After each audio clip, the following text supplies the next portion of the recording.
coordinator pala ng sumas. So, yun.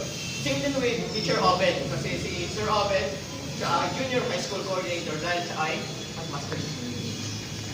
And then demotion, pag nakita kang mayroon kang mababang performance, kahit ikaw ay ilang beses na nilagay sa training, madidisappoint si boss, ibababa ka niya ng rank.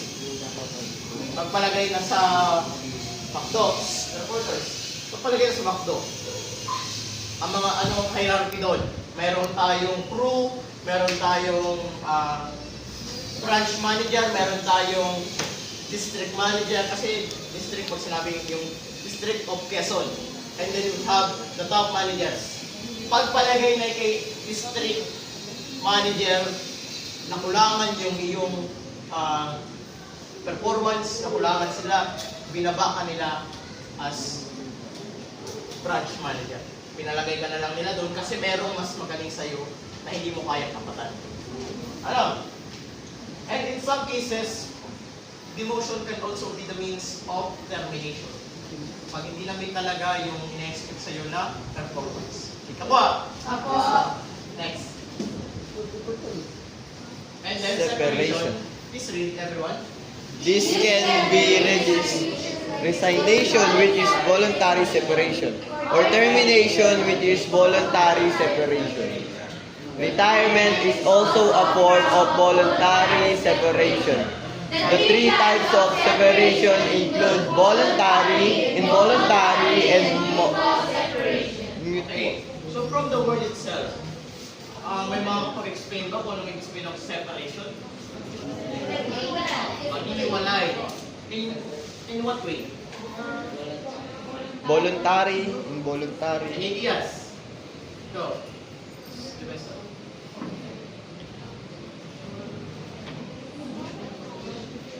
Idea.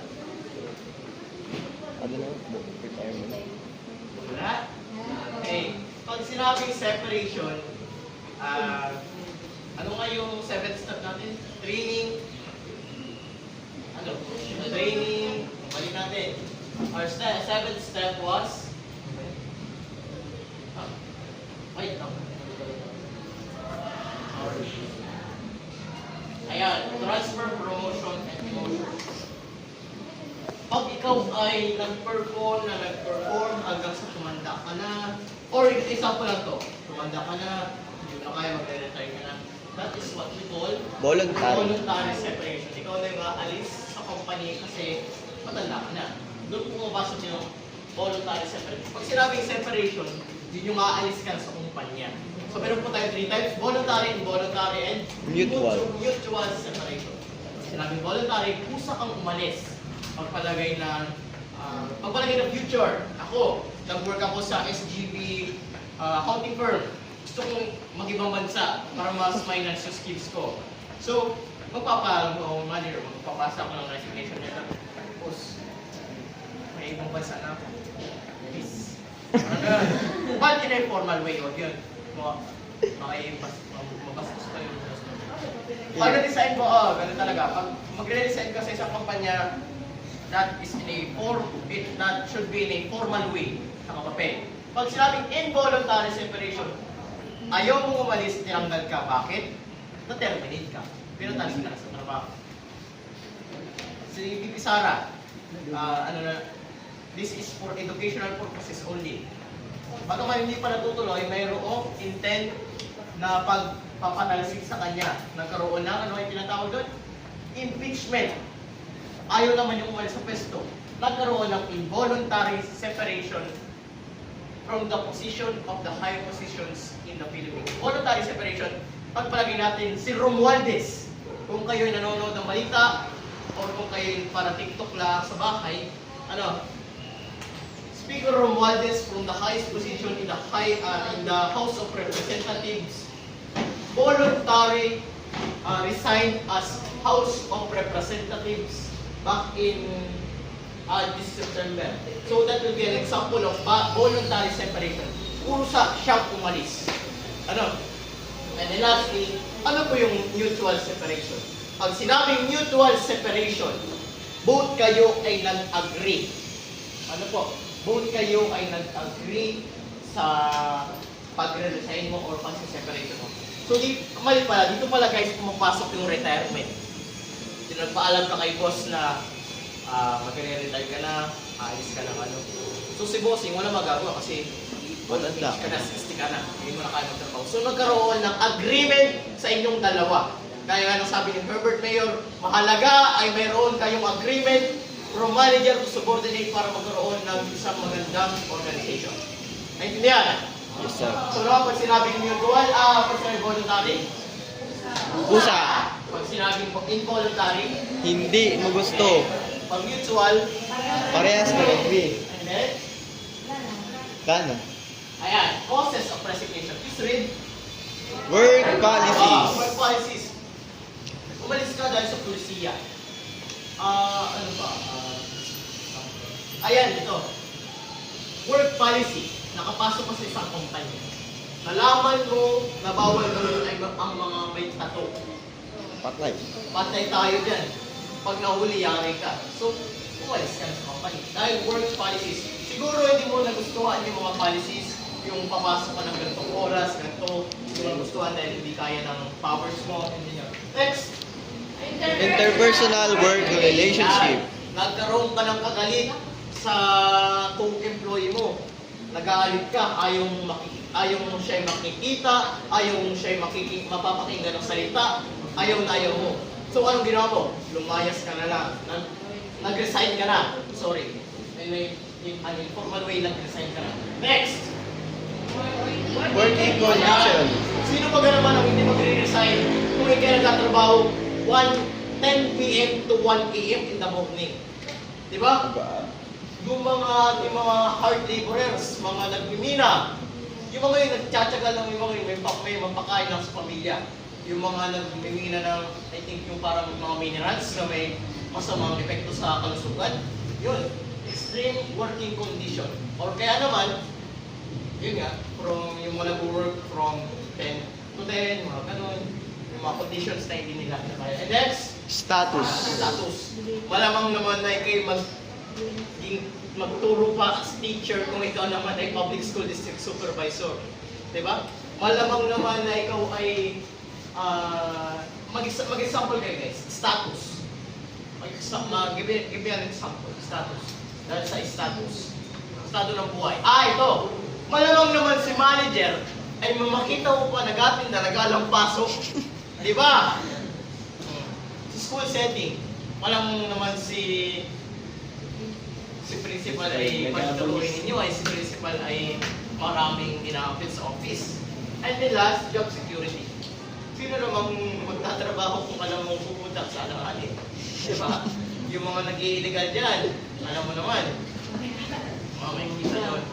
And other job security, yung mga walang health standards, walang pakialam sa employee.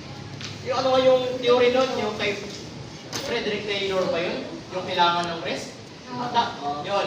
Yung mga hindi nagbibigay ng pahinga, yung hindi nagbibigay ng benefits. So doon pumapasok yung job security as a cause of resignation. Walang magandang security sa isang employee. And papasok po.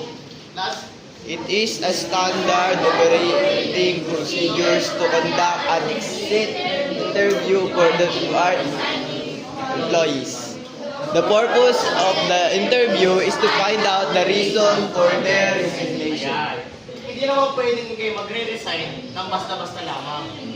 Bukod sa, guys, bukod sa magpapasa ka ng resignation letter, i-interview ka muna. Oh, bakit gusto mong umalis? Anong pagkukulang namin? Na kahit anong pagkukulang, hindi na yung mabalik sa inyo.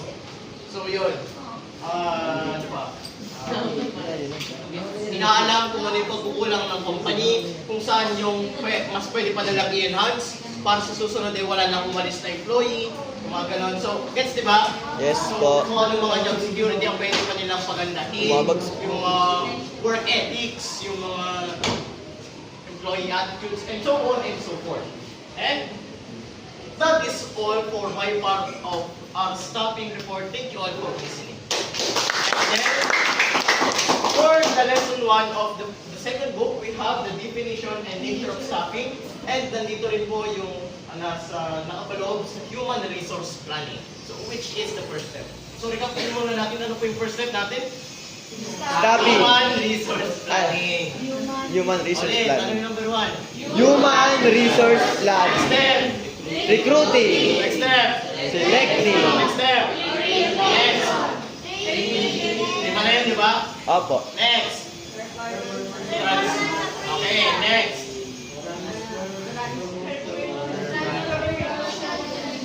And then, separation. So, ulitin na natin ulit para mas may emphasis sa inyo. First step ng staffing process, magpaplano muna kung sino yung mga kailangan. Next step, magre-recruit ka na. Hahanap ka ng mga employee na kakailangan nyo. Selecting. Out of those na na-recruit mo, pipili ka na kung sino yung ipapasok mo sa company. Next, orientation. May na-select na. Mayroon ka ng employee. Pag nag-orientation, ipapakilala na sila sa workplace, mga work ethics, and etc. So on and so forth. Next, we have training and development. May isang, si employee nagtrabaho na for 3 months straight. Maayos na siya, kaso hindi niya na-meet yung expectations sa company. Ipapadaan sa training and development process. And next, we have performance appraisal. Tama? Yes po. So may magandang si employee na tayo na maayos, pinromote, nagkaroon ng appraisal in an informal or formal way. And the next, we have the transfer, the promotion and demotion. That is very quite self-explanatory. Pagpalagay sa transfer, nakita mo siya ng magandang skills, nilipat mo sa ibang company na mas kailangan ng mas magaling na skills. Pag sinabing promotion, binigyan mo siya ng mataas na ranggo, at pag demotion, binabaan mo siya ng status or hierarchy sa inyong compensation. And the last, tumanda ka na, nag-cycle lang yung buhay mo sa iba't ibang ganun, 60 ka na, nagkaroon ng separation. Or rather, pag hindi mo nagustuhan yung workplace, yung mga job conditions, nagkakaroon ng separation. And that is all for the staffing process for the human resources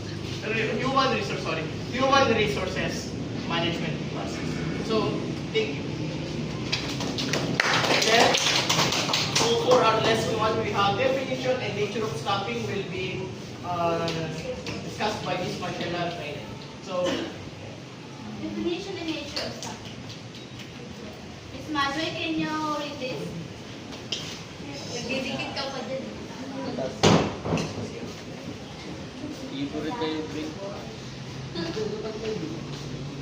Staffing, according to Deep and Report 2012, is the human resource function of identifying, attracting, hiring, and retaining people with the necessary qualifications to fill the responsibilities of the current and future jobs in the organization. Do you have any example? Ano siya? Parang siyang yung function daw ng, yung parang ang ano dyan is function of identifying and attracting, hiring, and retaining people with the necessary qualifications. Ang halimbawa dito is, may restaurant ka. Kailangan mo ng cashier, waiter, at chef. Ang maghahanap din is yung HR or human resources. Sila yung maghahanap ng tao na qualified sa position na yun, yung qualified para yung HR ang naghahanap ng trabaho, naghahanap ng mga tao na qualified dun sa isang position like ng chef, waiter, and Next slide. Yun na? ang definition and nature of staffing ay managerial or non-managerial human resources. Of managerial and non-managerial human resources, complexity of its operation, its plan for branching out and increasing products, and terminologies of both types of human resources are all under staffing. Please, Perlas, can you have an idea? The number of, babasahin ko, explain. Explain. Ito yung bilang ng managerial at non-managerial HR. Tama ba? Bilang. Sa ito daw po is merong dalawang